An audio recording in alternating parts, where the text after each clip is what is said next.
Hello दोस्तों, मैं Sunil Kumar Narayani classes के यूट्यूब चैनल पे आपका स्वागत करता हूं।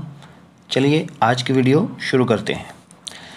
फर्स्ट क्वेश्चन है, माता समलोठा देवी मंदिर स्थित है, यानी कि माता समलोठा देवी मंदिर कहाँ स्थित है। आपके ऑप्शन है कालका, पंचकुला, पिंजौर, मोरनी। तो यहाँ आपका राइट आंसर हो जाएगा मोरनी। जो माता समलोठा देवी मंदिर है वो कहाँ स्थित है, मोरनी में स्थित है। इसके अलावा मैं कालका की बात करूं तो कालका में एक बहुत ही फेमस जो मंदिर है वो है माता कालिका। माता कालिका बहुत प्राचीन मंदिर है कालका में। पंचकुला की बात करूं तो पंचकुला में माता मनसा देवी का मंदिर स्थित है पंचकुला में। पिंजौर की मैं बात करूं तो पिंजौर में जो बड़ा ही फेमस जो मंदिर है वो है भीमा देवी मंदिर। अच्छा, एक भीमा देवी जो मंदिर है, एक मंदिर है भीमेश्वरी, माता भीमेश्वरी मंदिर। जो माता भीमेश्वरी मंदिर है ये दोस्तों बेरी में स्थित है। बेरी यानी कि झज्जर में। तो यहाँ कन्फ्यूजन नहीं होना है। भीमा देवी मंदिर वो है आपका पिंजौर में और भीमेश्वरी देवी मंदिर जो है वो बेरी झज्जर में। कालका में काली माता का मंदिर और मोरनी में है माता समलोठा का मंदिर। नेक्स्ट क्वेश्चन है, पंचायत चुनाव में शिक्षा की योग्यता लागू करने वाला हरियाणा देश में कौन सा राज्य है। पहला, दूसरा, तीसरा या पांचवा। तो यहाँ आपका राइट आंसर है दूसरा राज्य। देखिए, अभी जब 2015 में सरकार ने एक अधिनियम पारित किया, हरियाणा गवर्नमेंट ने, कि पंचायत के जो चुनाव होते हैं जिनमें सरपंच या पंच के जो चुनाव होते हैं उनमें शिक्षा को अनिवार्य किया गया और ऐसा करने वाला जो हरियाणा है वो पूरे देश का दूसरा राज्य बना। तो पहला जो राज्य था जिसने इस शिक्षा को अनिवार्य किया था पंचायत के चुनाव में वो था राजस्थान। तो पहला जो राज्य था वो था राजस्थान और दूसरा राज्य बना हरियाणा। आप जानते होंगे जनरल कैटेगरी में अगर कोई सरपंच का चुनाव लड़ना चाहता है तो उसके लिए 10वीं तक का पढ़ा लिखा होना बहुत ज़रूरी है और अगर कोई रिजर्व्ड कैटेगरी का है तो 8वीं।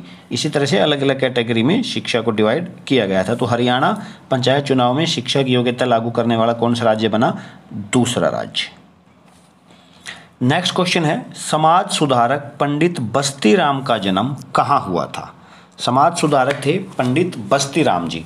पंडित बस्तीराम जो थे ये आर्य समाज से संबंध रखते थे। आर्य समाज से इनका संबंध था।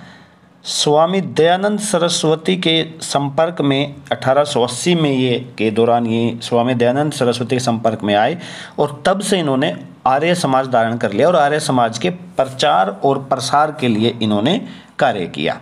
तो पूछा गया है कि समाज सुधारक जो पंडित बस्तीराम थे इनका जन्म कहाँ हुआ था। ऑप्शन है झज्जर, जींद, हिसार या रोहतक। तो यहाँ राइट आंसर है झज्जर के खीरी सुल्तान गांव के अंदर।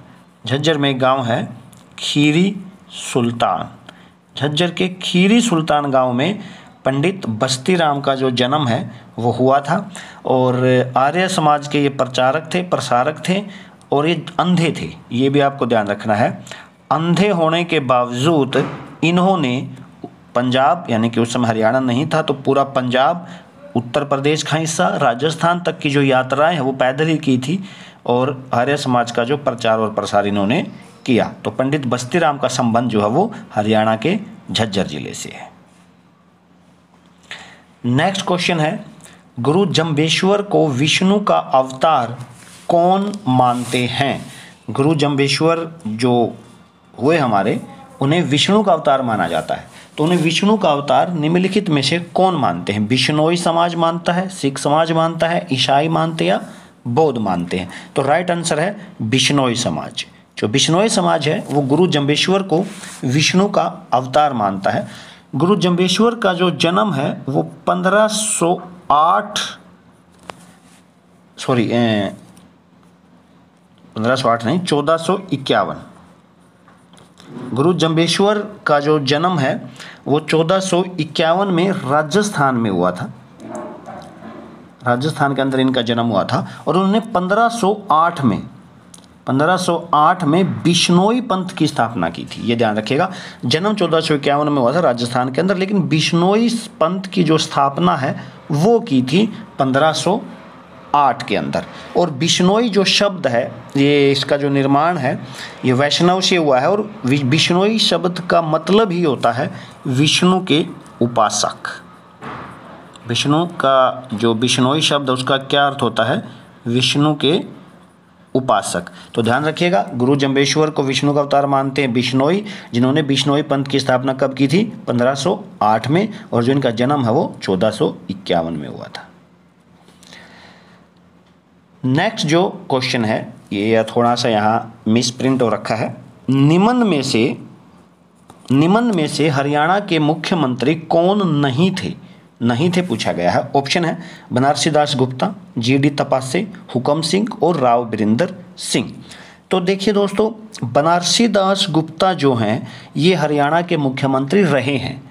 पहली बार जब ये हरियाणा के मुख्यमंत्री बने थे तो 1975 में बने थे, जिस समय देश में इमरजेंसी लगी थी।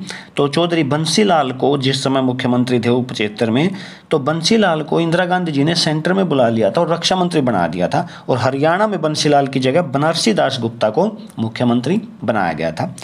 बात करूँ जीडी तपासे की, तो जीडी तपासे ही आपका यहाँ राइट आंसर हो जाएगा। जीडी तपासे जो हैं वो हरियाणा के मुख्यमंत्री नहीं रहे हैं, जीडी तपासे हरियाणा के राज्यपाल रहे हैं। और बड़ा ही फेमस किस्सा इनके साथ जुड़ा हुआ है। 1982 में चौधरी देवीलाल की जिस राज्यपाल के साथ तू मैम हुई थी, और यहाँ तक कहा जाता है कि थप्पड़ तक मार दिया था राज्यपाल को, वो राज्यपाल जीडी तपासे ही थे। बात करें हुकम सिंह की, तो ये भी हरियाणा के मुख्यमंत्री रहे हैं 1990 में से 1991, ये हरियाणा के मुख्यमंत्री रहे। जिस समय चौधरी ओम प्रकाश चौटाला बार बार हरियाणा के सीएम बने, 3 बार सीएम बने, उसी दौरान बीच में एक बार बनारसी दास गुप्ता और एक बार मास्टर हुकम सिंह भी हरियाणा के मुख्यमंत्री रहे। और राव वीरेंद्र के बारे में हमने पिछली वीडियो में भी जाना था। राव वीरेंद्र हरियाणा के दूसरे मुख्यमंत्री बने, या पहले गैर कांग्रेसी मुख्यमंत्री भी राव वीरेंद्र सिंह बने। नेक्स्ट, राजा जन्मेजय कौन से शहर से संबंधित हैं? अब राजा जन्मेजय का जो नाम है वो आप लोगों ने सुना होगा। महाभारत के अंदर जब पांडव स्वर्ग की ओर प्रस्थान करते हैं तो अपना जो राज था वो परीक्षित को सौंप के चले जाते हैं। राजा परीक्षित कौन था? राजा परीक्षित अभिमन्यु का बेटा था, यानी कि अर्जुन का पोता था। अब राजा परीक्षित के एक बेटा होता है, नाम है जन्मेजय, यानी कि जन्मेजय जो है वो राजा परीक्षित का बेटा था। उनका संबंध किस शहर से है? ऑप्शन है लाडवा, गढ़ी सांपला, सफीदों या कलानौर। तो यहाँ आपका राइट आंसर हो जाएगा सफीदों से इनका संबंध किस तरह से है? एक लोक कथाओं के अनुसार या पुराणों के अनुसार राजा परीक्षित को एक सांप डस लेता है, और सांप का नाम होता है तक्षक। एक तक्षक नाम का सांप राजा परीक्षित को डस लेता है, जिसके कारण राजा परीक्षित की मृत्यु हो जाती है। इसी का बदला लेने के लिए जो राजा परीक्षित के जो बेटे थे राजा जन्मेजय, वो एक नागदा यज्ञ करते हैं। तो ये क्वेश्चन कई बार पूछा जाता है दोस्तों, तो ध्यान रखिएगा कौन सा यज्ञ करते हैं? नागदा यज्ञ करते हैं। एक इस टाइप का यज्ञ था कि जिसमें मंत्र का उच्चारण किया जाता था, और जो सांप थे या जो नाग थे वो अपने आप आकर यज्ञ में गिर जाते थे। तो नागदा यज्ञ किसने किया? इस टाइप से भी आपसे क्वेश्चन पूछा जा सकता है। तो राजा जन्मेजय ने। क्यों किया? क्योंकि उनके पिता राजा परीक्षित को तक्षक नाम के सांपों ने काट लिया था, इसीलिए इस यज्ञ को सर्प दमन यज्ञ भी कहा जाता है, यानी कि सर्पों का दमन करने के लिए। और सफीदों का जो पुराना नाम है वो आप लोगों को पता होगा। सफीदों का पुराना नाम क्या है? सर्प दमन सफीदों का पुराना नाम है। चलिए अगला क्वेश्चन देखते हैं। नेक्स्ट है, नरकर्त्री मंदिर किस नदी के किनारे स्थित है जिसका उल्लेख महाभारत में भी किया गया है? तो यहाँ ये आप ध्यान रखिएगा, नरकर्त्री मंदिर नरकर्त्री मंदिर। अब नरकर्त्री मंदिर जो है वो यमुना नदी के किनारे है या सतलुज या गंगा या सरस्वती? तो यहाँ आपका राइट आंसर हो जाएगा सरस्वती नदी के किनारे, हालांकि नदी वर्तमान में लुप्त हो चुकी है। नरकर्त्री मंदिर सरस्वती नदी के किनारे है और इसका जो संबंध है नरकर्त्री मंदिर का, इसका संबंध भीष्म पितामह से है। भीष्म पितामह कहा जाता है कि जी अर्जुन के बाणों से घायल होकर भीष्म पितामह जिस शैया पर लेटे थे, तीरों की शैया पर, वो यही जगह थी जहाँ पर नरकर्त्री मंदिर जो है ये बनाया गया है और यहीं पर स्थित है एक भीष्म कुंड। भीष्म कुंड कहा जाता है कि जब भीष्म पितामह को प्यास लगी तो उन्होंने कौरवों और पांडवों को कहा कि मुझे प्यास लगी है, तो अर्जुन ने एक तीर मारा जमीन में और एक पानी की धारा भीष्म पितामह के मुंह में आके गिरी और वहीं पर बनाया गया है भीष्म कुंड।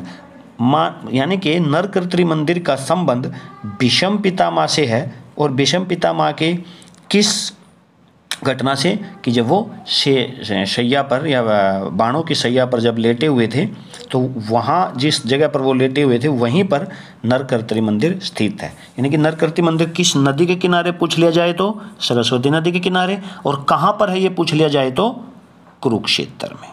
क्लियर? कहाँ है? Kurukshetra. Next question, sir Chhoturam ने अपनी ग्रेजुएशन कौन से विश्वविद्यालय से की? ये काफ़ी बार क्वेश्चन पूछा जाता है दोस्तों और बहुत बार हमसे गलती होती है। एक्साइज का एक एग्ज़ाम हुआ था एक्साइज इंस्पेक्टर के लिए, उसमें ये क्वेश्चन पूछा गया था, तो बाकी में भी पूछा गया है, मुझे जो ध्यान था वो मैंने आपको बता दिया। एक सेकेंड जी।